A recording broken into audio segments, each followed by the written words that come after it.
कुंज बिहारी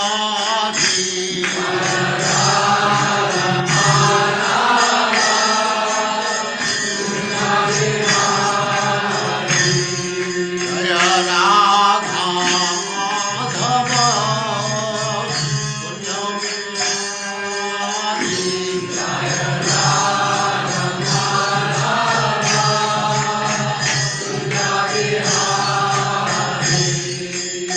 गोपीजन वल्लभ गिरिवरधारी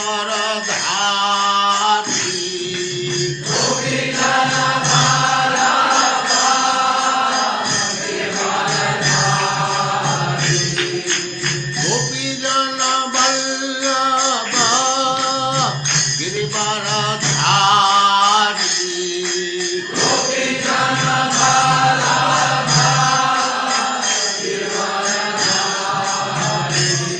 जय राधा माधव कुंज बिहारी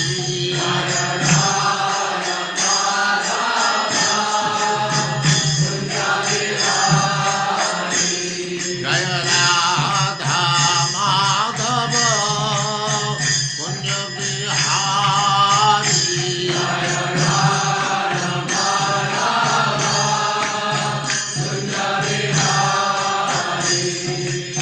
गोपीजन वल्लभ गिरिवरधारी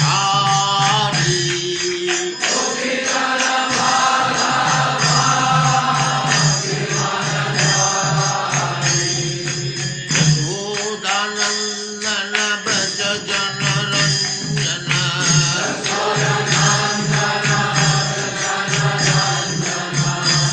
यशोदानंदन व्रज जनरंजन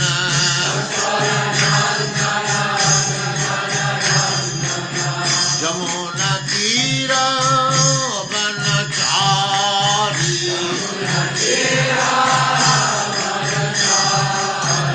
यमुना तीर वनचारी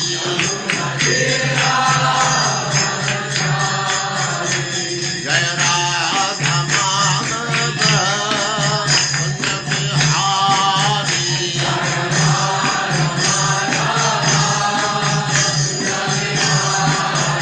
जय राधा माधव कुंज बिहारी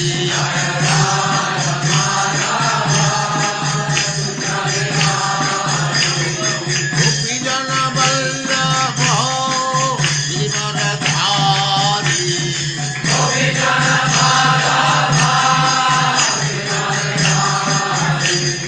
गोपीजन वल्लभ गिरिवरधारी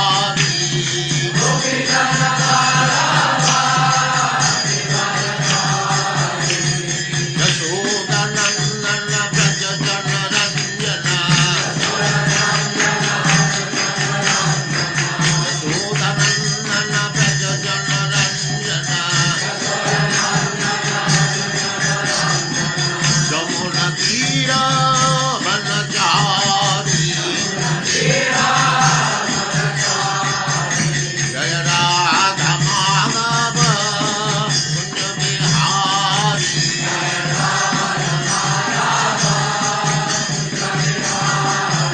जय राधा माधव कुंज बिहारी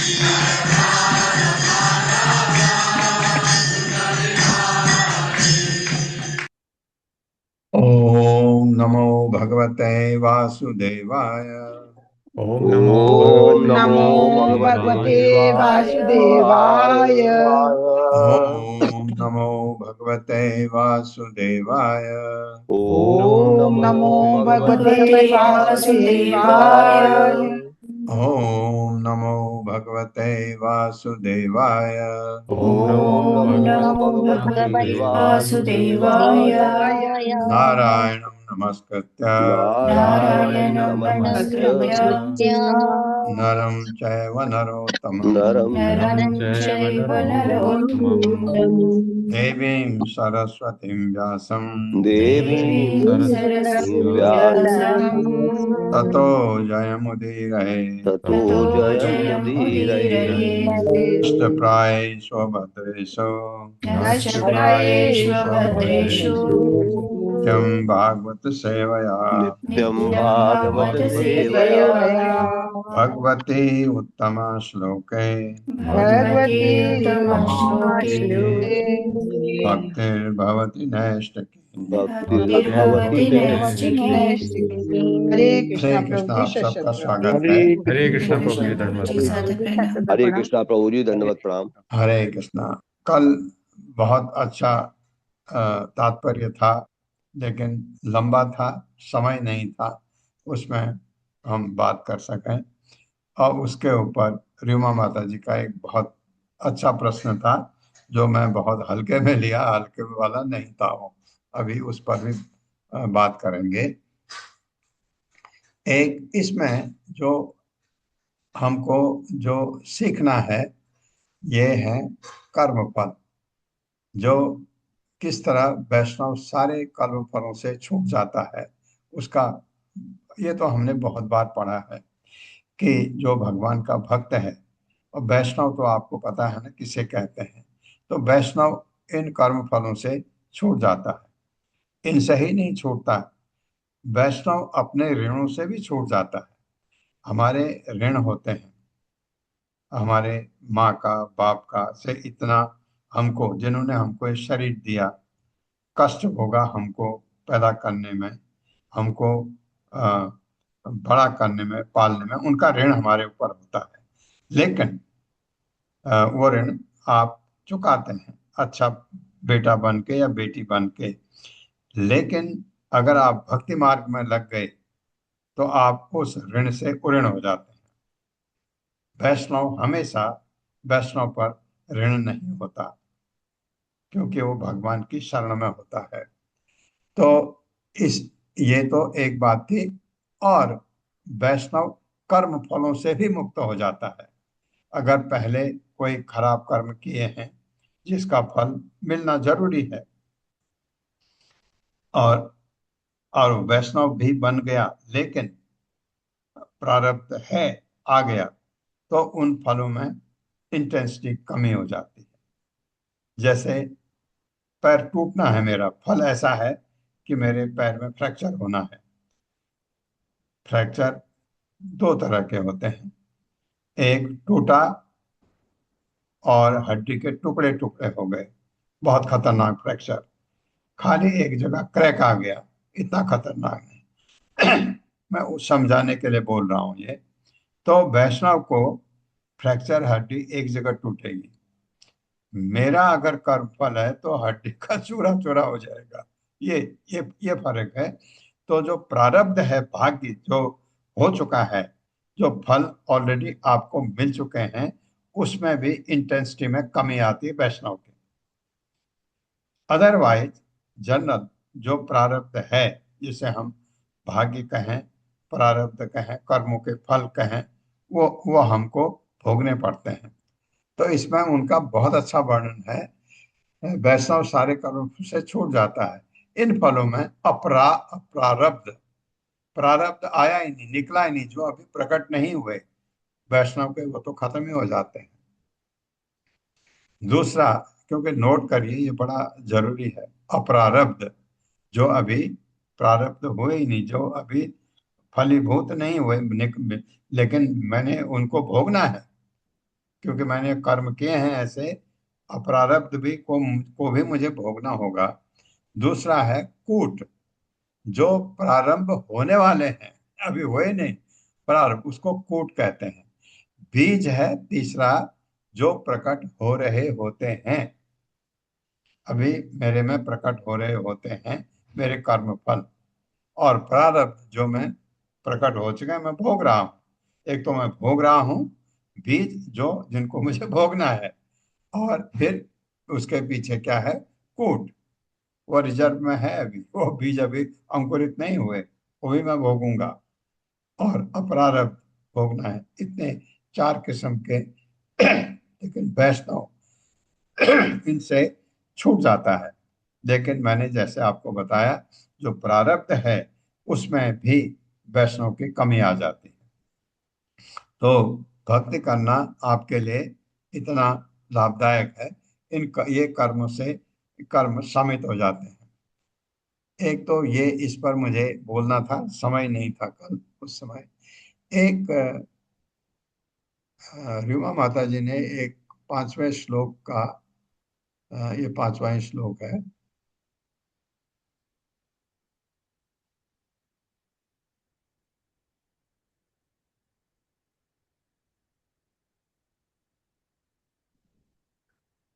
ये बहुत सुंदर, देखिए क्या है।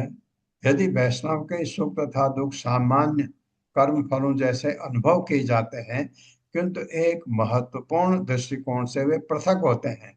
वैष्णव के लिए कर्म से उत्पन्न भौतिक सुख तथा दुख एक सूक्ष्म अवशेष छोड़ जाते हैं, जो भावी बंधन का बीज बनता है।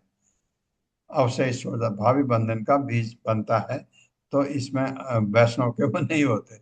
ऐसे सुख दुख से पतन होने की संभावना रहती है, तथा नरक में जाने का खतरा बढ़ जाता है। किंतु भगवान की इच्छाओं से उत्पन्न सुख तथा दुख अपना तत्कालीन उद्देश्य पूरा हो जाने के पश्चात ऐसा कोई अवशेष नहीं छोड़ते। किसमें? वैष्णव में। यानी भगवान का भक्त अगर आप पूर्ण भक्त बन जाते हैं। यही नहीं, जो वैष्णव भगवान के साथ ऐसा आदान प्रदान करता है, उसे अज्ञान में गिरने का खतरा नहीं रहता। जैसा मृत्यु देवता एवं सभी मृत जीवों के निर्णायक यमराज ने कहा। क्या कहा यमराज ने? मेरे सेवकों, तुम मेरे पास केवल उन्हीं पापी व्यक्तियों को लाओ जो अपने जीवों का प्रयोग कृष्ण के पवित्र नाम का गुणों का कीर्तन करने के लिए न करते हो। जीव का इस्तेमाल ही नहीं करते। जीव का इस्तेमाल करना है। अगर ये जीव आपको मिली है और इससे भगवान का नाम नहीं पुकारा गया, तो यमराज कहते हैं उनको मेरे पास लाओ। जो भगवान का नाम पुकार रहे हैं उनको लाने की जरूरत नहीं है। कहाँ पर था वो?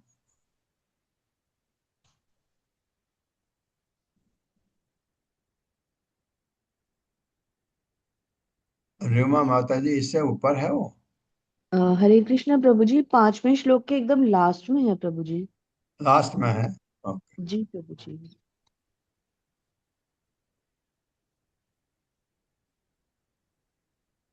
प्रभु जी 8वां श्लोक आप देख रहे हैं, 5वां जी श्लोक माता प्रभु जी। जी, मुझे भी ओहो लगा। सॉरी। जी जी। हाँ हाँ हाँ, 8वां श्लोक आप देख रहे हैं। ठीक है ठीक।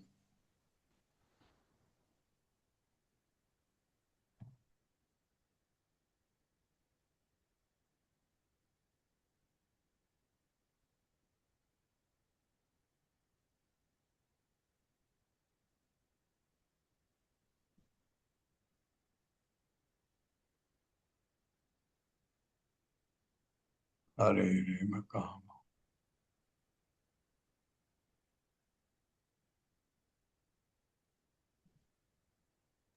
प्रभु जी 18 आ गया, शायद ये आगे चले गए नीचे हम। करिए प्रभु जी, आप और नीचे करिए, आप ऊपर करते जा रहे हैं, नीचे एक करिए। मिनट, हाँ वही वही हो रहा है कुछ।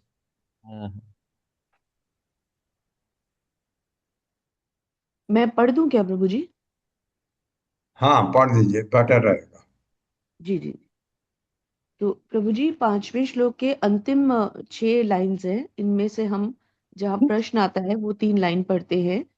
तो अनुवाद करते हुए प्रभुपाद जी लिखते हैं, श्रील प्रभुपाद की जय, कि ब्रह्मा, रुद्र तथा अन्य देवताओं के भक्त अपनी पूजा के गुण के अनुसार भौतिक ऐश्वर्य की सीमित सफलता प्राप्त करते हैं।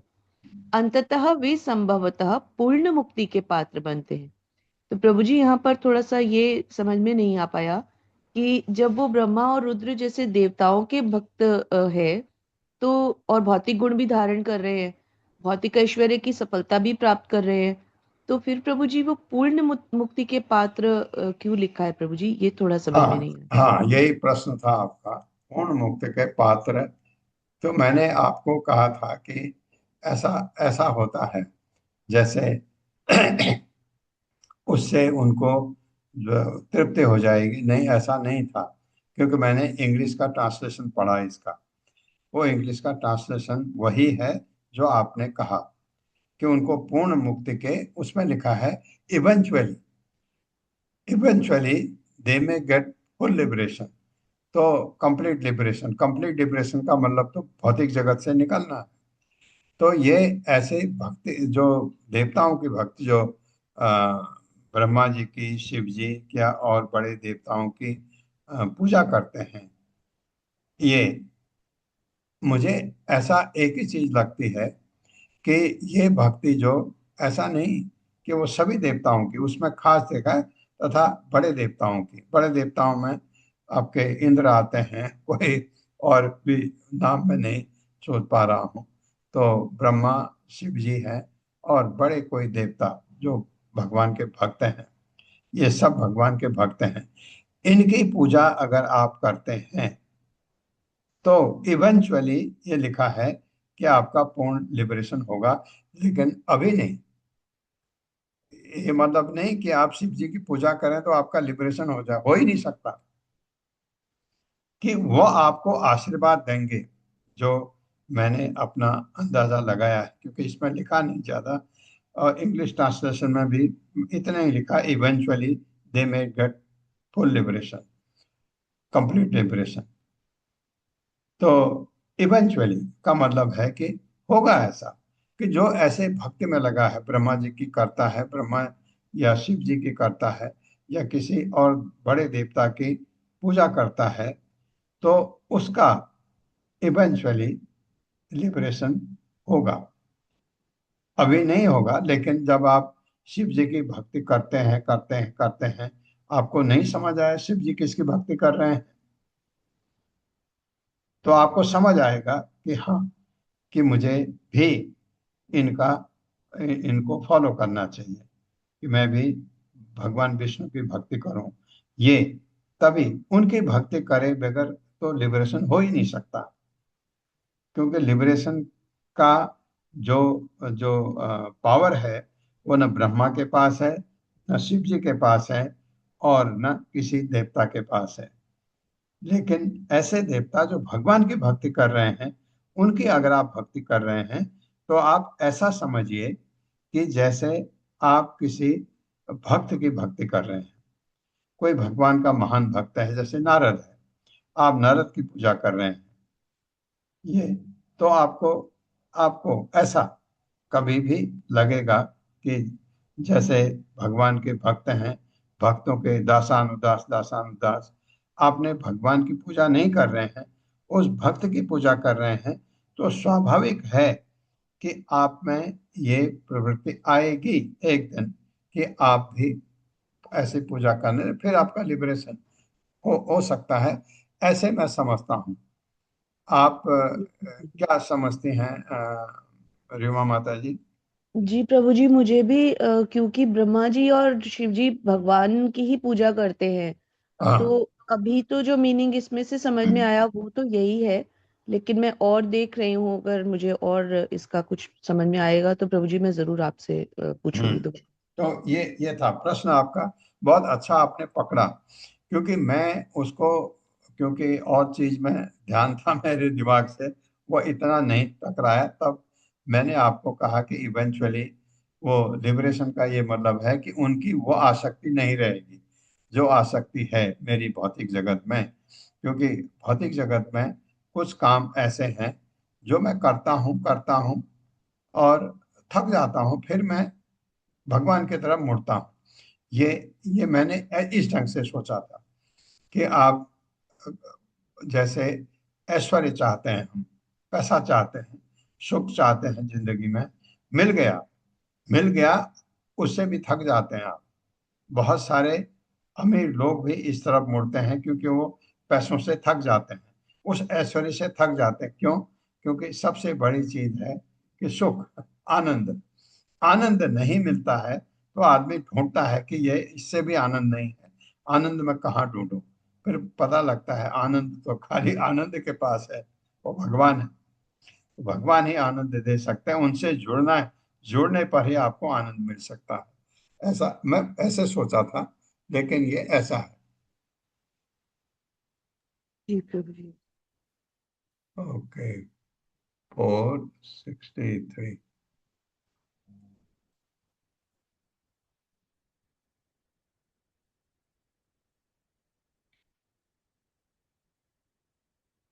तो आज पढ़ता हूँ। स यदा वित्तत् उद्योगो निर्विण्यः स्यात् धन ईहया मत्परे कृतं कृतमैत्रस्य करिष्ये मद अनुग्रहम्। मेरे साथ।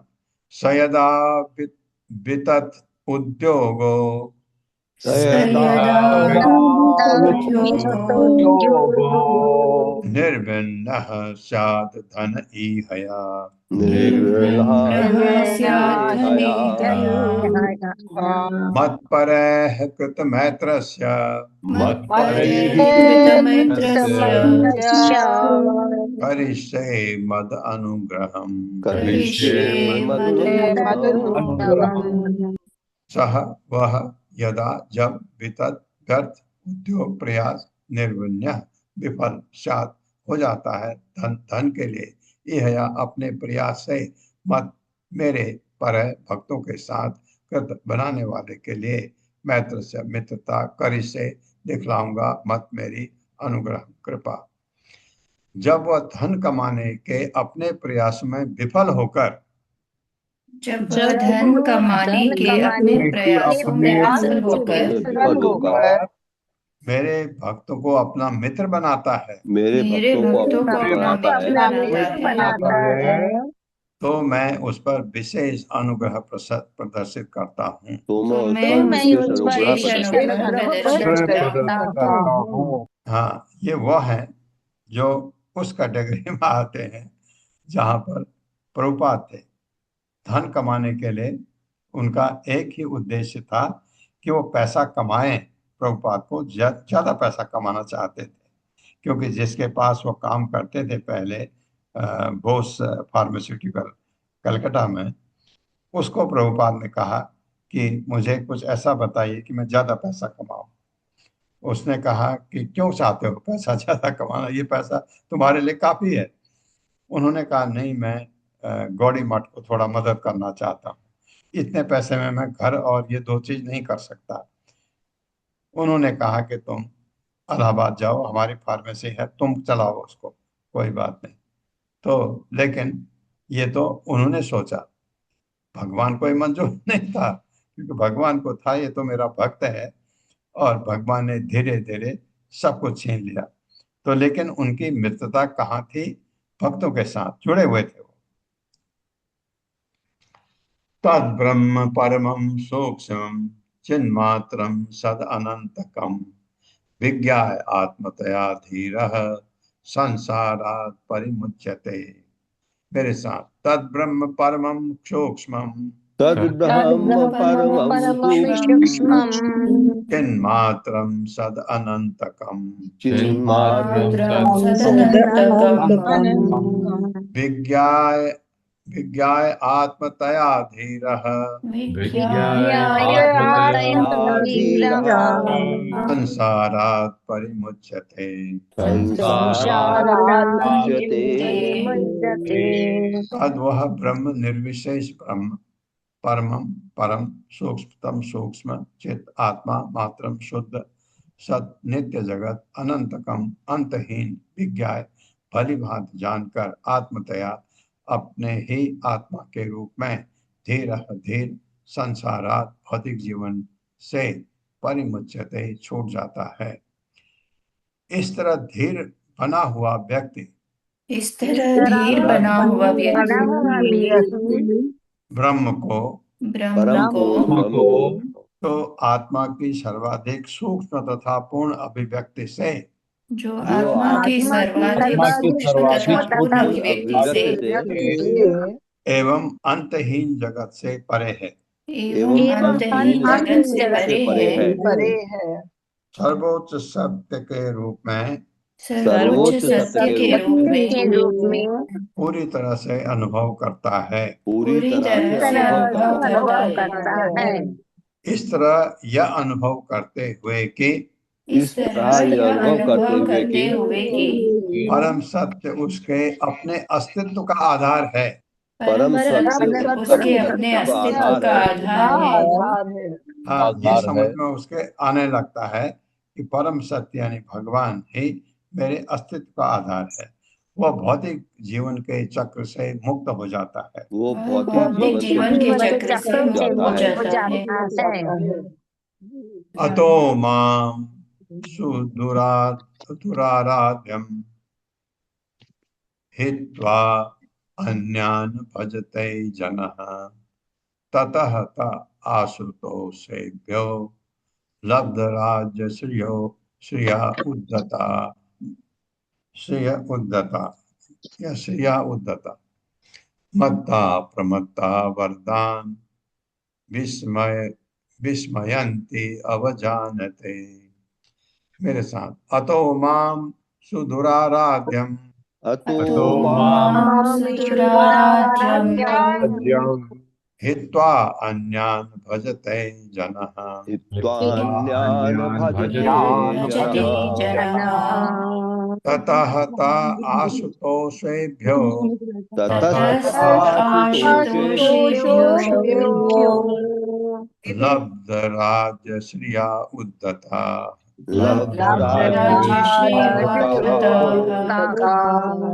मत्ता प्रमत्ता वरदान विस्मयन्ति अवजानते।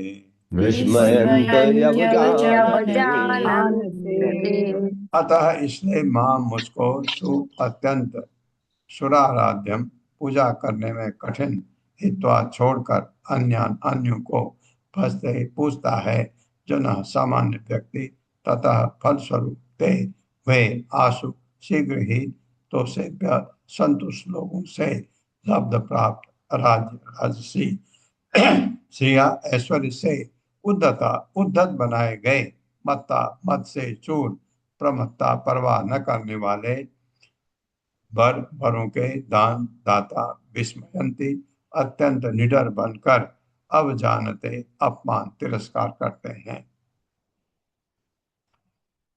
क्योंकि मुझे पूछना कठिन है।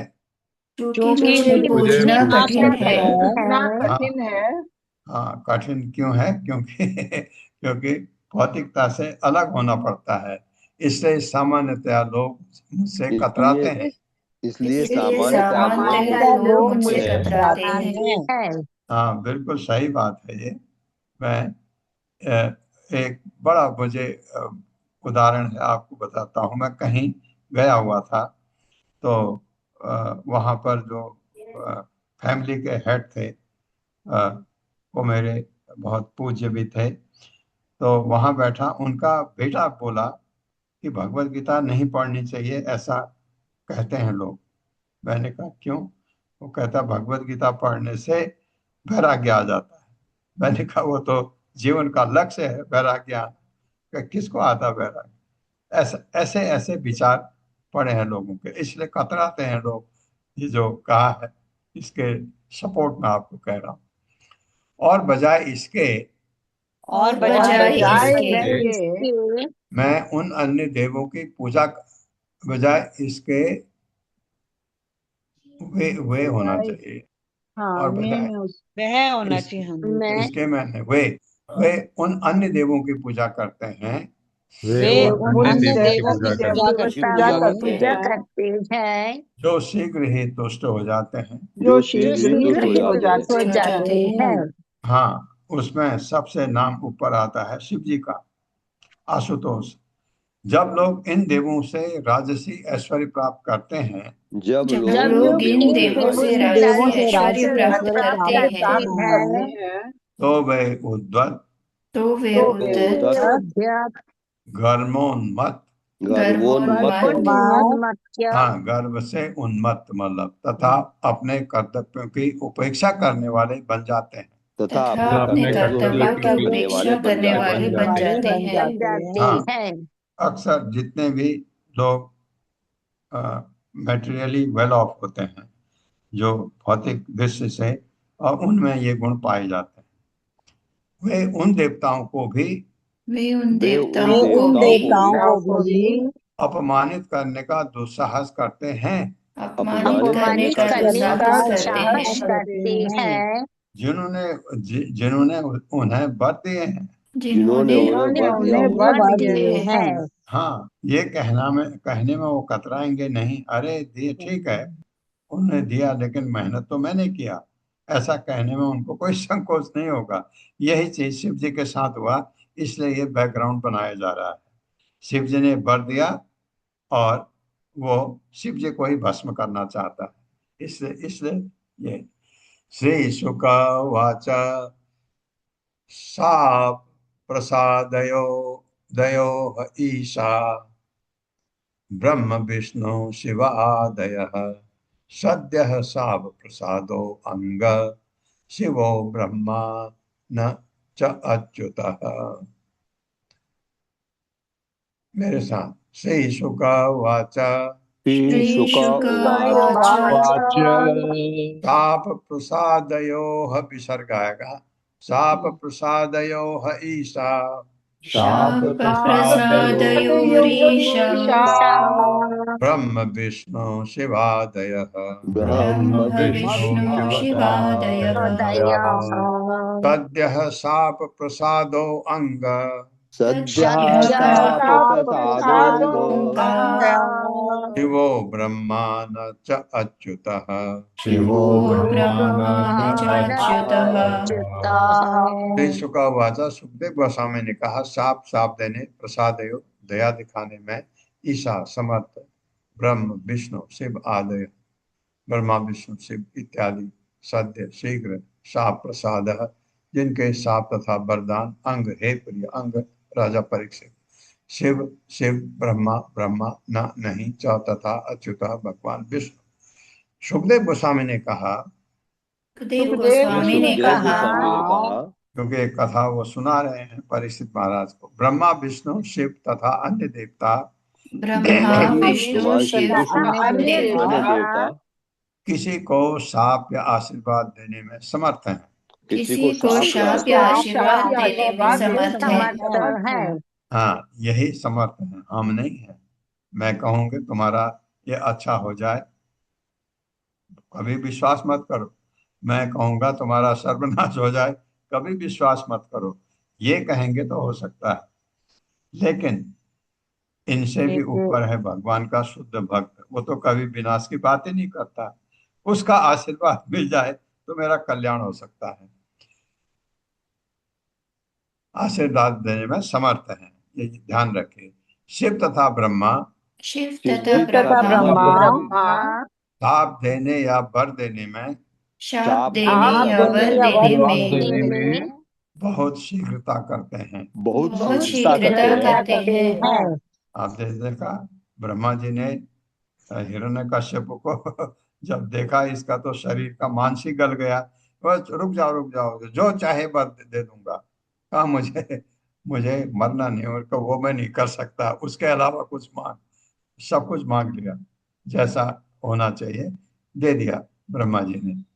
ब्रह्मा जी को बाद में भगवान नरसिंहदेव ने कहा कि सोच के वर दिया करो। किंतु हे राजन, किंतु हे राजन, भगवान अच्युत ऐसे नहीं है। भगवान भगवान अच्युत अच्युत ऐसे ऐसे नहीं है। नहीं है। हाँ, वो ऐसे वर नहीं देते हैं, और आपके भले के लिए नहीं है। अगर आप भक्त हैं, आप कहेंगे भगवान दे दो, तो मुझे पैसा चाहिए और दे दो और दे दो, अगर आपके भले के लिए नहीं है कभी नहीं देंगे। भगवान वही देते हैं जो आपके हित में है। तो इसलिए भगवान, लोग कहते हैं उनसे कुछ नहीं मिलता, शिव जी के पास जाओ, शिव जी के पास तथास्तु।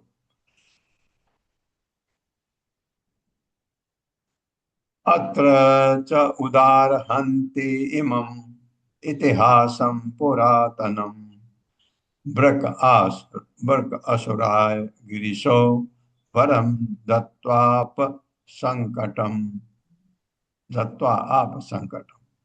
मेरे साथ। अत्र च उदारहन्ति इमम् अत्र चोदाहरन्ति इमम् इतिहासं पुरातनम् इतिहासं पुरातनम् भृक आसुराय गिरिशो विकासुराय गिरिशो वरं दत्त्वा आप संकटम् वरं दत्त्वा संकटम् अत्र इस संबंध में च तथा उदाहरन्ति उदाहरण के रूप में बतलाते हैं एवं यह आगे दिया इतिहासम ऐतिहासिक विवरण पुरातनम प्राचीन भृक असुराय भृकासुर के लिए गिरीशः कैलाश पर्वत के स्वामी शिव जी ने वरम वर तत्व देकर आप प्राप्त किया संकटम भयावह स्थिति अपने लिए आशीर्वाद दे करके। इस संबंध में इस संबंध में एक प्राचीन ऐतिहासिक विवरण बताया जाता है। एक प्राचीन ऐतिहासिक विवरण बताया जाता है कि किस तरह कि किस तरह बृकासुर को वर मांगने के लिए कहने से वृकासुर को वर मांगने के लिए कहने से कैलाश पर्वत के स्वामी संकट में पड़ गए। कैलाश पर्वत के संकट में पड़ गए। हाँ, सुना ये सबको पता है, बच्चों को भी पता है। भृको नाम असुरः पुत्रः शकुने पति नारदम दृष्ट्वा आशुतोषं प्रपच्छ देवेषु त्रिषु दुर्मतिः। मेरे साथ। भृको नाम असुरः पुत्रः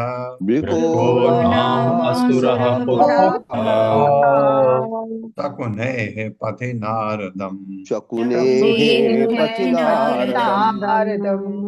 दृष्ट्वा आशुतोषं प्रपच्छ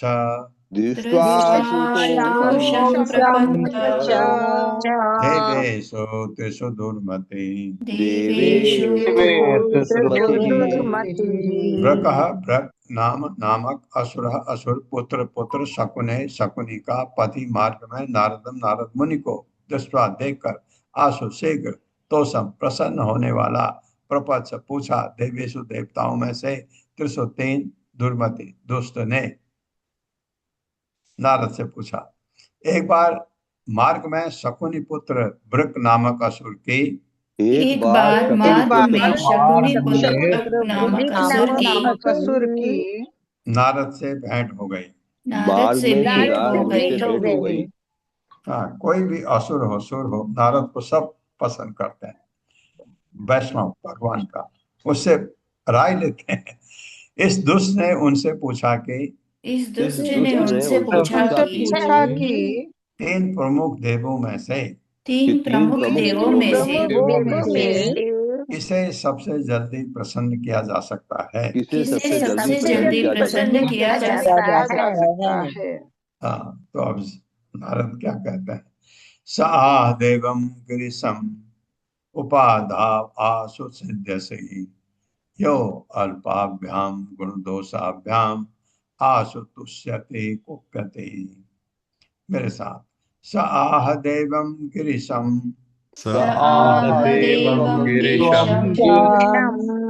उपाधाव आसु सिद्ध्यसे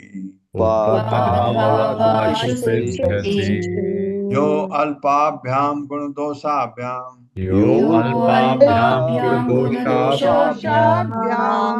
आशु तुष्यते कुप्यते। कहा उसने नारद ने आह कहा देवम देव गिरिशम शिव को उपाधाव पूजो आशु शीघ्र सिद्ध से सफल हो गए। यह जो अल्पाभ्याम कुछ गुण उत्तम गुणों से दोषाभ्याम तथा दोषों से आशु जल्दी तुष्यति तुष्ट होता है कुप्यते क्रुद्ध होता है जल्दी क्रुद्ध भी होते हैं। नारद ने उससे कहा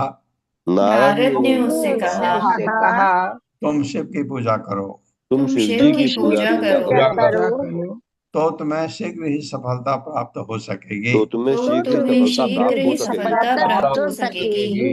वे अपनी पूजा करने वालों के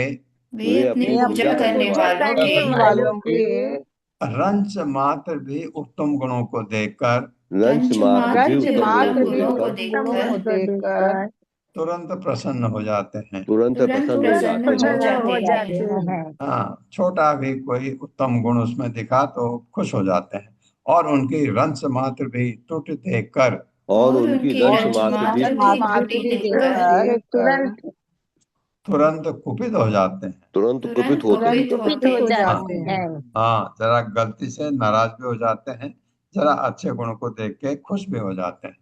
तो तुम शिव जी की पूजा करो, नारद ने उससे कहा।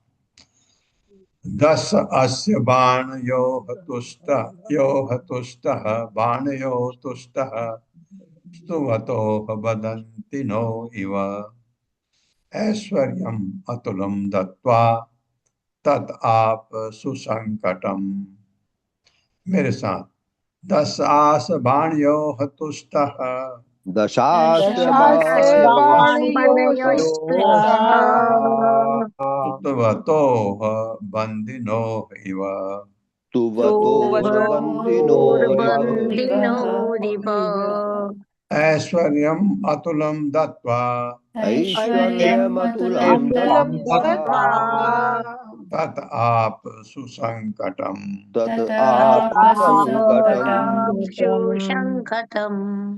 10 आस 10 सिरों वाले रावण से बाणियों तथा बाण से तुष्ट संतुष्ट स्तुवतो उनकी स्तुति का गान करने वाले बंदिनों एवं गायकों की तरह ऐश्वर्यम शक्ति अतुलम अद्वितीय दत्वा देकर ततः तब आप प्राप्त किया सुमहान संकटम विपत्ति। वे 10 सिर वाले रावण से वे 10 सिर वाले रावण से तथा बाण से तब प्रसन्न हो उठे तथा बाण से तब प्रसन्न हो उठे। बाण कौन है? बाणासुर। कौन है? ये बलि महाराज का पुत्र है, बड़ा पुत्र। बलि महाराज।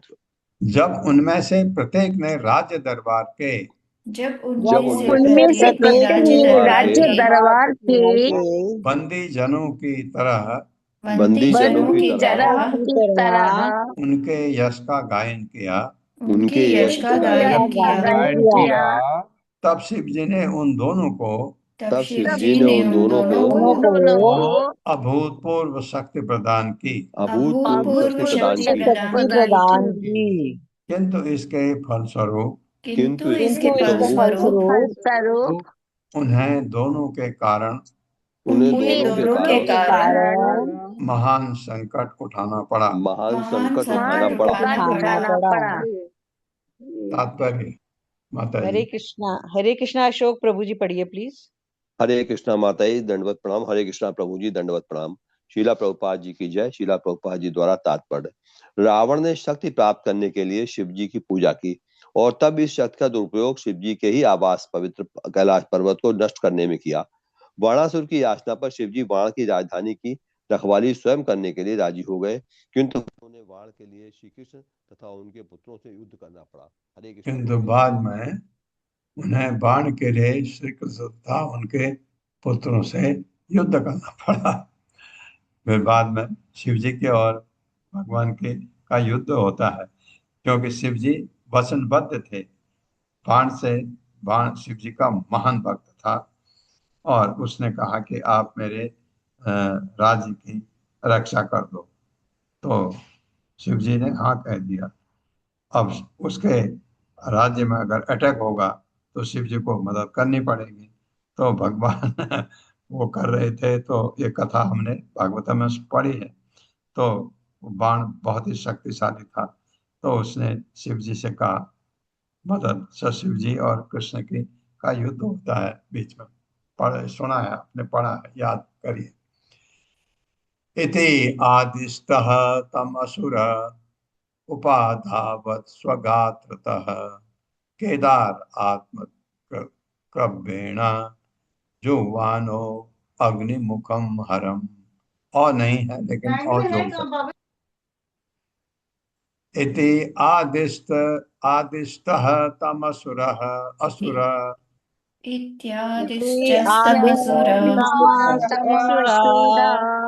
उपाधावत् स्वगात्रतः उपाधावत्स्वगात्रतः केदार आत्मक्रव्येण केदारात्मक्रमेण जुह्वानो अग्निमुखम हरम। जुह्वानो अग्निमुखं हरम्। इति इस प्रकार आदेश दिया गया तम उस शिव की असुर ने यानी प्रकाशुर ने उपाधावत पूजा की स्व अपने गात्रतः शरीर के अंगों से केदारनाथ नामक पवित्र स्थान पर आत्म अपने क्रव्येण मांस से जुह्वानः आहुतियां देते हुए अग्नि रूपी मुख में हरम शिव को आहुति देता अपने शरीर से मांस काट करके। सुखदेव गोस्वामी ने कहा सुखदेव गोस्वामी ने कहा इस प्रकार उपदेश पाकर वो असुर केदारनाथ में शिव जी की पूजा करने गया। जहाँ वो अपने शरीर से मांस के टुकड़े काट कर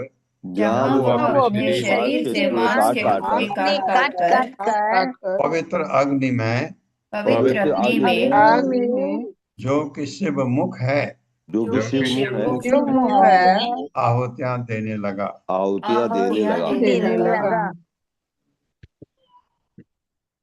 देव उपलब्धिम अप्राप्य निर्वेदात सप्तमे अहनि 7 दिन तक शिरो अवृत्सत सुधीतिना तत्तीर्थ क्लिन्न मूर्धजं तदा महाकारुणिको दूर्झटि नीचे का रो उड़ जाएगा। यथा वयं च अग्निः इवोत्थितो अनलाद निगृह्य दोर्भ्यां भुजयोः न्यवारयत् तत्स्पृशनाद् भूय उपस्कृत आकृतिः। मेरे साथ देव उपलब्धिम आप्राप्य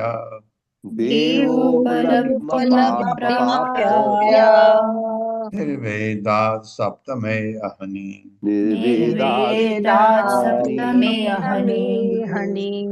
शिरो अवृश्यत सुधीतिना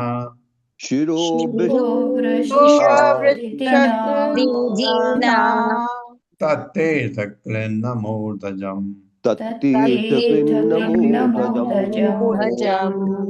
तदा महाकारुणिको सदूर्झटि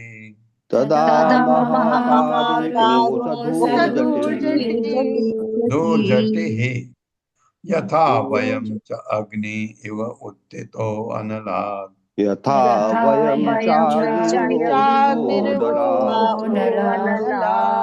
निगृह्य दोर्भ्यां भुजयोः न्यवारयत्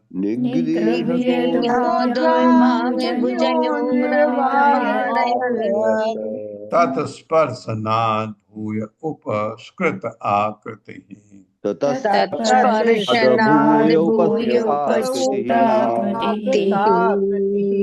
देव देवता का उपलब्धि दर्शन अप्राप्य न पाकर निर्वेदात हताशा से सप्तमे 7वें अहने दिन सिर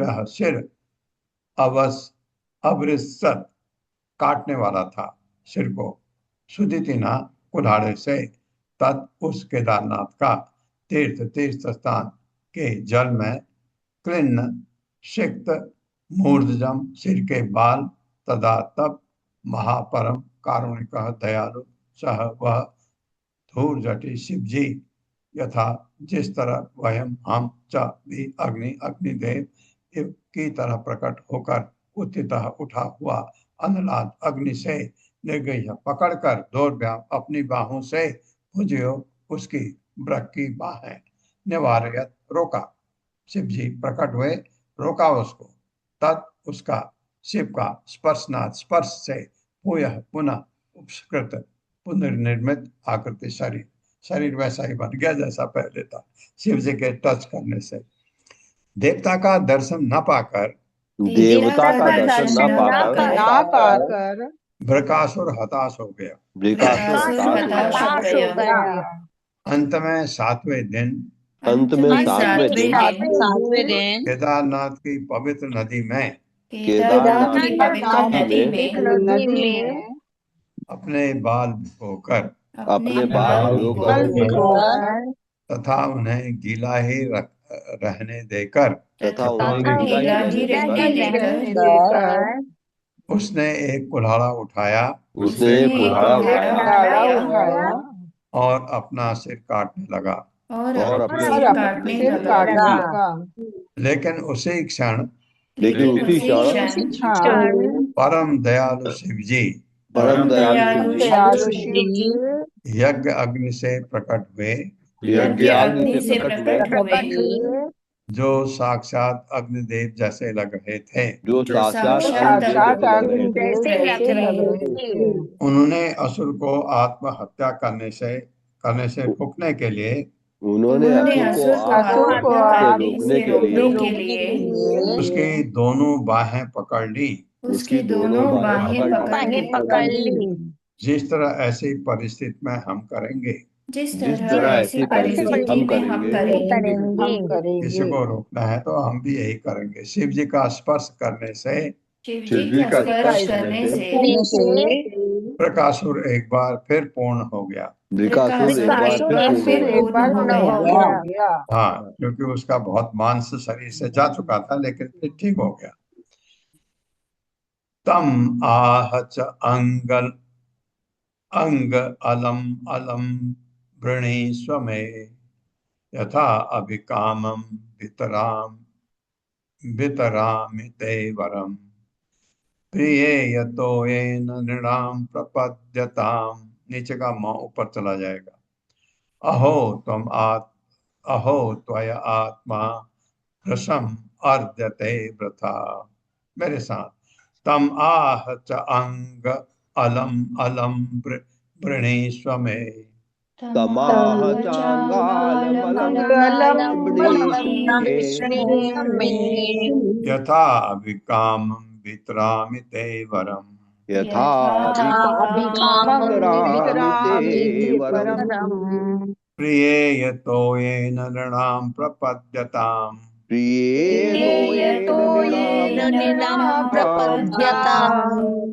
अहो त्वय आत्मा वृषम अर्ध्यते वृथा। अहो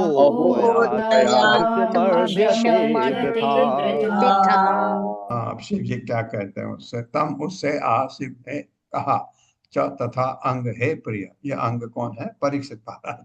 अलम अलम बस बस वृषेण वृणीश्व वर मांगो, मैं मुझसे यथा जैसा अधिकाम चाहते हो वितरा में प्रदान करूंगा ते तुम्हें वरम तुम्हारा चुना पर प्रिय प्रसन्न होता हूँ। तो इन जल से लड़ा मनुष्यों के प्रपद्यता शरणागत अहो ओ त्वया तुम्हारे द्वारा आत्मा तुम्हारा शरीर प्रसम अत्यधिक अर्धते पीड़ा पहुंचाया गया प्रथा व्यर्थ, ऐसा मत करो। शिव जी ने उससे कहा हे मित्र बस करो बस करो बस करो तुम जो भी चाहो मुझसे मांगो मैं तुम्हें वही वर दूंगा। हाय तुमने व्यथा ही अपने शरीर को इतनी पीड़ा पहुंचाई, क्योंकि जो लोग शरण के लिए मेरे पास पहुंचते हैं, क्योंकि जो लोग शरण के लिए मेरे पास पहुंचते हैं उनके द्वारा मात्र जल की भेंट से उनके द्वारा द्वारा मात्र जल की भेंट से मैं प्रसन्न हो जाता हूँ। मैं प्रसन्न हो जाता हूँ। हाँ, तुमने इतना इतना तकलीफ अपने शरीर को क्यों दी? शिव जी कह रहे हैं देवम सबब्रे पापियान परम भूत भयावहम यस्य यस्य करम शोषणी दासे च म्रियताम इति। मेरे साथ देवम सबब्रे पापियान देवं समप्ते पापीयान् वरम भूत भयावहम वरम भूत भयावहम् यस्य यस्य करम शेषणे यस्य यस्य परशेषणे आसे स म्रियताम इति धास्येषामिति देवम देव से सह उसने बपरे मांगा पापियान पापी असुर वरम वर भूत सारे जीवों को भय डर अवहम लाने वाला यस्य यस्य जिस जिसके कर्म हाथ शीर्ष में सिर पर तासे में रखूं स वह मृयताम मर जाए इति इस प्रकार ऐसा मांगा उसने। सुखदेव गोस्वामी ने आगे कहा श्री सुखदेव गोस्वामी ने आगे कहा, उस पापी वृक्ष ने उस पापी पापी ने वृक्ष ने भगवान से जो वर मांगा भगवान से जो वर मांगा वह सारे जीवों को भयाकांत करने वाला था। वह सारे जीवों को भयाकांत करने वाला करने वाला था। वृक्ष ने कहा वृक्ष ने वृक्ष ने कहा, मैं जिसके भी सिर पर अपना हाथ रखूं मैं जिसके भी सिर पर अपना हाथ रखूं उसकी मृत्यु हो जाए। उसकी मृत्यु हो जाए। हो जाए। तत्श्रुत्वा भगवान रुद्रो दुर्मना इव भारत सॉरी ओम इति प्रहसन तस्मै दहे अहे अमृतम यथा। दहे अहे अमृतम, शाम को दूध पिलाने जाते। तत्श्रुत्वा भगवान रुद्रो तच्छ्रुत्वा भगवान् रुद्रो मना इव भारत। दुर्मना इव भारत। भारत मतलब परीक्षित महाराज को बता रहे हैं ना सुखमणि। ओम इति प्रहसन तस्मै ओम इति प्रहसन तस्मै ददे अहे अमृतम यथा। ददे अमृतम यथा।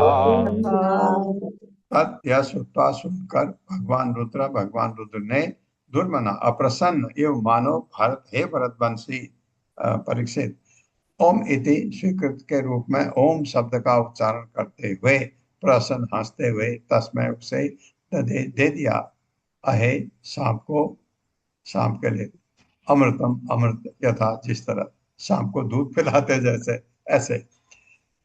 यह सुनकर भगवान रुद्र कुछ विचलित से लगे फिर भी हे भारत अपनी सहमति दिखाने के लिए उन्होंने अपनी सहमति दिखाने के लिए ओम का उच्चारण किया और व्यंग हंसी के साथ वृक्ष को वर दे दिया कि मानो विषैले सांप को दूध पिला दिया हो। हाँ ये तो बात है। हाँ एक श्लोक और करते हैं। स तत् वर परीक्षार्थम संपो मूर्धनि किल असुरः स्वहस्तम धातुम आरेभे सो अभिव्यत स्वकृत कृतात् शिवः सो अभ्यस्वत कृतात् शिवः। मेरे साथ स तत् वर परीक्षार्थम शंभो मूर्धनि किल असुरः स्वहस्तं धातुम् आरेभे सो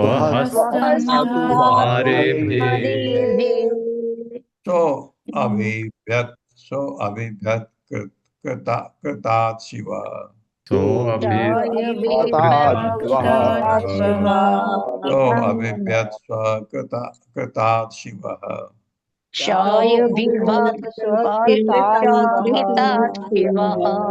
वह तत् उसने शिव के वर वरदान की परीक्षा लेने के लिए संभव शिव जी के मूर्धनि सिर पर किल निसंदेह असुर ने स्व अपना हस्तम हाथ धातुम रखने के लिए आरभे प्रयत्न किया। स उसने अभिव्यक्त डर गया स्व अपने द्वारा कृतार्थ के हुए से शिव शिव। भगवान शंभु के वर की परीक्षा करने के लिए भगवान भगवान शंभु शंभु के के वर वर की की परीक्षा परीक्षा करने करने के के लिए लिए असुर ने उन्हीं के सिर पर हाथ रखने का प्रयास किया। असुर असुर ने ने उन्हीं के उन्हीं सिर के पर सिर हाथ रखने का पर हाथ प्रयास रखने का प्रयास किया। तब शिव जी को अपने किए हुए पर भय लगने लगा। तब तब शिव तब जी शिव को शिव जी जी को अपने अपने किए को हुए किए पर हुए अपने भय भय लगने लगने लगा। लगने हाँ, लगा। शिव जी ने कहा मैंने दिया ये तो मुझे ही मारना चाह रहा है। तेन उपशिष्टः संत्रस्तः पराधावन् सबे पथुः यावत् अन्तं दिवो भूमे कष्टानाम् उदगाद उदक। मेरे साथ तेन उपशिष्टः संत्रस्तः तेन उपसृष्टः तेनोपसृष्टः संतः पराधावन् सबे पथुः पराधावन् सर्वे सभी पथुः यावद् अन्तं दिवो भूमे यावदन्तं यावदन्तं दिवो दिवो भूमेः कष्टानाम् उदगाद उदक। कष्टानामगादुदक। उसके द्वारा उपशिष्ट पीछा के जाते संत्रस्त भयभीत पराधावन दौड़ते हुए सहित बेपथो कांपते हुए यावत जहां तक अंतम छोर दिवा आकाश का भूमि पृथ्वी का काष्ठानाम तथा दिशाओं का उद्गात तेजी से गया उदक उत्तर दिशा में। जब असुर उनका पीछा करने लगा जब असुर असुर उनका उनका पीछा करने पीछा लगा करने लगा तो शिव जी भय से कांपते हुए तो शिव जी भय से कांपते हुए उत्तर में स्थित उत्तर में उत्तर में में स्थित स्थित अपने निवास से तेजी से भागने लगे। अपने अपने निवास से निवास तेजी से से भागने तेजी से लगे। भागने लगे। जहां तक पृथ्वी आकाश तथा ब्रह्मांड के छोर हैं जहां तक जहाँ तक पृथ्वी आकाश पृथ्वी तथा ब्रह्मांड के आकाश छोर तथा है, ब्रह्मांड के छोर है, वहां तक वे दौड़ते रहे। वहां तक वहाँ वे तक दौड़ते वे रहे। दौड़ते रहे। हाँ तो हम इसका ये कल पढ़ेंगे। ओम अज्ञान तिम्रांधक्ष ज्ञानांजन शलाकया चक्षुरुन्मिलितं तस्मै श्री गुरुवे नमः। नमो विष्णुपादाय कृष्णप्रस्थाय भूतले श्रीमते भक्ति वेदांत स्वामिनिति नामिने नमस्ते सरस्वती देवे गौरवाणी प्रचारिणे निर्विशेष शून्यवादी पाश्चात्य देशतारिणे। जय हो श्री कृष्ण चैतन्य प्रभु नित्यानंद श्री अद्वैत गदाधर शिवासादि गौर भक्त वृंद। हरे कृष्णा कृष्ण कृष्ण हरे हरे हरे राम राम राम हरे हरे। हरे कृष्णा। राय विनोदिनी माता जी। हरे कृष्ण प्रभु जी, हेलो प्रणाम प्रभु जी। जी प्रभु जी, इसके व्याख्या करते हुए श्रील प्रभुपाद ने बहुत सारे पॉइंट्स अलग से समझाए हैं। तो हाँ आपकी आज्ञा से प्रभु जी एक एक करके लेती हूँ। हाँ तो पहली बात तो प्रभु जी हमें इस अध्याय से ये समझ में आती है कि प्रभुपाद जी ने इस अध्याय का नाम ही वृकासुर से शिव जी की रक्षा न रख करके भगवान शिव का उद्धार रखा है। तो मतलब टाइटल चेंज करने में बहुत कुछ छुपा हुआ है कि प्रभुपाद जी इस अध्याय को ही ले रहे हैं कि यहाँ पर भगवान विष्णु शिव जी का उद्धार कर रहे हैं, ना कि शिव जी किसी असुर का उद्धार कर रहे हैं। तो हाँ प्रभु करेक्ट। तो जी, नाम चेंज करने से प्रभु जी काफी कुछ समझ में आ गया। फिर उसके बाद प्रभु जी प्रभुपाद जी ने ये भी समझाया है कि परीक्षित महाराज के माइंड में ये क्वेश्चन आया क्यों। तो प्रभुपाद जी इस क्वेश्चन को समझाते हैं पहले कि यदि वेदों का निष्कर्ष अथवा जीवन का चरम लक्ष्य, जो कि हमने पिछले अध्याय में पढ़ा, भक्ति का उच्च स्तर पाना है, तब ऐसा क्यों देखा जाता है कि भगवान विष्णु का भक्त साधारणतया भौतिक रूप से संपन्न नहीं होता, जबकि देवताओं के भक्त ऐश्वर्यवान दिखाई देते हैं। तो ये क्वेश्चन भी प्रभुपाद जी ने बहुत अच्छे से समझा दिया है हमें कि अगर हम वेदों का लक्ष्य जान रहे हैं भगवान की भक्ति, तो फिर भक्त क्यों दरिद्रता में पड़े हैं। आगे प्रभु जी कुछ पॉइंट्स लेती हूँ। यहाँ पर प्रभुपाद जी ने जो वैष्णव हैं उनको ऊपर भी बताया है। प्रभुपाद जी ने समझाया है कि अक्सर इंडिया में रामानुजाचार्य जी और शंकराचार्य जी के भक्तों में इस तरह के सम्मेलन होते रहते हैं, लेकिन प्रभुपाद जी लिखते हैं कि साधारणतया इन सम्मेलनों में रामानुजाचार्य जी के भक्त ही विजयी होते हैं। तो यहाँ वैष्णव और शैविकों में भी अंतर दे दिया है। आगे प्रभुपाद जी समझाते हैं कि देवी देवताओं की पूजा से क्या प्रतिफल आता है। तो प्रभुपाद लिखते हैं कि शिव जी भौतिक शक्ति के स्वामी हैं। भौतिक शक्ति की प्रतिनिधि दुर्गा देवी और उनके पति शिव जी हैं। प्रभुपाद जी ने यह भी समझाया कि इनको प्रसन्न करने के लिए अक्सर लोग गंगा जल और बेल पत्र का प्रयोग करते हैं, जिनसे कि ये दोनों देवता प्रसन्न होकर शीघ्रता में वर दे देते हैं, जिसको कि आगे समझाया है कि फिर भगवान विष्णु ऐसा क्यों नहीं करते, उसको आगे एक्सप्लेन किया है उन्होंने। फिर प्रभुपाद जी ने एक और बहुत अच्छी चीज समझाई है कि ये ऐसा क्यों है कि शिव जी और भगवान विष्णु की भक्ति में ये भौतिकता, और इस कारण को प्रभुपाद जी समझाते हुए कहते हैं कि शिव जी जो है वो त्रिगुणों के स्वामी हैं, इसलिए भक्त त्रिगुणों में फंसकर भौतिकता में उलझ जाते हैं। हालांकि शिव जी गुणों से ऊपर हैं, परंतु फिर भी भक्त भौतिकता से भरे हुए लाभ प्राप्त करते हैं, जबकि श्री विष्णु गुणातीत हैं। गुणों से ऊपर होने के कारण उनके भक्त भी धीरे धीरे, जैसे शनै शनै शब्द से बताया गया है कि धीरे धीरे इन सब चीजों से अर्थात गुणों से ऊपर हो जाते हैं। तो दोनों के अंतर को प्रभुपाद जी ने बहुत अच्छी तरह समझा दिया है। आगे प्रभुपाद जी एक निर्गुण शब्द की बहुत सुंदर व्याख्या करते हैं। प्रभुपाद कहते हैं निर्गुण होने का अर्थ है भौतिक वैभव से रहित हो जाना, क्योंकि भौतिक ऐश्वर्य का अर्थ है भौतिक त्रिगुणों की क्रिया प्रतिक्रिया में वृद्धि। तो यहाँ पर समझाया है प्रभुपाद ने कि भौतिक ऐश्वर्य मतलब गुणों में वृद्धि, और निर्गुण होना मतलब गुणों से ऊपर उठना, गुणातीत होना। आदेश प्रभुपाद समझाते हैं, एक एग्जाम्पल भी दिया है उन्होंने। प्रभुपाद जी कहते हैं जैसे कि माता द्वारा दिया गया दंड और शत्रु द्वारा दिया गया दंड, दोनों में बहुत बड़ा अंतर है, बहुत फर्क है जी। तो इसी प्रकार शिव जी के द्वारा या अन्य देवताओं के द्वारा दिए गए वरदान और श्री विष्णु द्वारा दिए गए वरदानों में बहुत फर्क है। इसी संबंध में प्रभु जी श्री नरोत्तम दास ठाकुर जी कहते हैं कि हे कृष्ण, हे नंद नंदन, आप राधा रानी के साथ मेरे समक्ष खड़े हैं।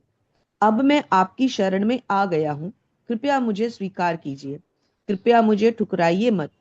आपके अतिरिक्त मेरी कोई अन्य शरण स्थली नहीं है। इसको भी प्रभुपाद जी ने आगे पेज नंबर 806 और 807 पे बहुत अच्छे से समझाया है। तो कोई भक्त यदि पढ़ना चाहे तो कृष्णा बुक में 806 और 807 से श्री नरोत्तम दास ठाकुर जी की स्तुति को भी पढ़ सकते हैं। प्रभु जी आगे श्रील प्रभुपाद ने स्वयं 2 प्रश्न किए हैं। प्रभुपाद जी कहते हैं एक सेकेंड प्रभु जी, हाँ जी, प्रभुपाद जी प्रश्न करके उसका उत्तर, इसी रिलेशन में उन्होंने एक प्रश्न भी किया और उसका उत्तर भी दिया है कि भगवान विष्णु को कोई वर देने में शीघ्रता क्यों नहीं करते। भगवान विष्णु कोई भी वर देने में शीघ्रता क्यों नहीं करते, और उसका रीजन उन्होंने बताया कि भगवान विष्णु को सर्व मंगलमय कहा जाता है। तो इसको रीड करती हूँ। जब कोई भक्त भगवान विष्णु से कुछ मांगता है तो सर्वप्रथम भगवान ये विचार करते हैं कि अंततः ये वरदान भक्त के लिए हितकारी होगा या नहीं। भगवान विष्णु कोई भी ऐसा वरदान नहीं देते जो भक्त के लिए विपदा सिद्ध हो। अपने दिव्य स्वभाव से वे सदैव दयालु है, और दयालु तथा मंगलमय होने के कारण वे जो भी करते हैं वह मांगलिक होता है, इसीलिए उन्हें सर्व मंगलमय भी कहा जाता है। एक और पॉइंट प्रभु जी अंतिम लेती हूँ, फिर बाकी का कल ले लेंगे, थोड़ा लंबा था एक्सप्लेनेशन इसका। तो एक अंतिम पॉइंट और ले लेते हैं जो आज के टॉपिक से रिलेटेड है कि जो वृकासुर है उसने ये अपने शरीर के हिस्सों को क्यों अर्पित किया। तो प्रभुपाद जी समझाते हैं कि वैदिक सिद्धांत के अनुसार जब कोई वस्तु देवताओं के भक्षण हेतु अर्पित की जाती है तो उसे अग्नि के माध्यम से अर्पित किया जाता है। तो क्योंकि वृकासुर अपने शरीर से भगवान शिव को भक्षण यानी कि भोजन प्राप्त करवाना चाहता था, इसलिए उसने अपने शरीर के अंगों को अग्नि में डालकर उन्हें तृप्त करने की कोशिश की। परंतु परम तपस्या यानी कृष्ण भावनामृत परम योग और परम यज्ञ है। हृदय में श्री कृष्ण का चिंतन परम योग है और संकीर्तन यज्ञ करना परम यज्ञ है। अर्थात कोई भी भक्त जो कृष्ण भक्ति में हो अर्थात कृष्ण भावनामृत हो, उसे किसी भी प्रकार के कष्टमय प्रोसेस को अपनाने की जरूरत नहीं है। अपितु प्रभुपाद जी कहते हैं कि वे श्री कृष्ण का चिंतन करके परम योग करे तथा संकीर्तन करके परम यज्ञ करे। धन्यवाद प्रभु जी। हरे कृष्ण प्रभु जी। तो आप सबका बहुत बहुत धन्यवाद है। प्रभु जी, बकासुर शकुनी के पुत्र है, शकुनी कौन से हैं? ये शकुनी वो वाला शायद नहीं होगा, ये हाँ, प्रश्न वही मुझे भी पूछ रहा था मैं। हाँ मुझे दिमाग में आया, वो शकुनी नहीं, नाम शकुनी बहुत कॉमन है, क्योंकि वो भी शकुनी भी वैसे आसुरी प्रवृत्ति का था, लेकिन आप चेक करिए, अगर आपको मिले तो बकासुर के पेरेंट्स करके आप जाइए, बकासुर के पेरेंट्स में आप पूछिए तो आपको पता लग जाएगा ये वही है, नहीं पता लगेगा। ठीक है प्रभु, हरे कृष्ण प्रभु। हरे कृष्ण। आप सबका बहुत बहुत धन्यवाद है। हरे कृष्ण प्रभु, हरे धन्यवाद कृष्ण प्रणाम। प्रभु हरे जी। कृष्ण।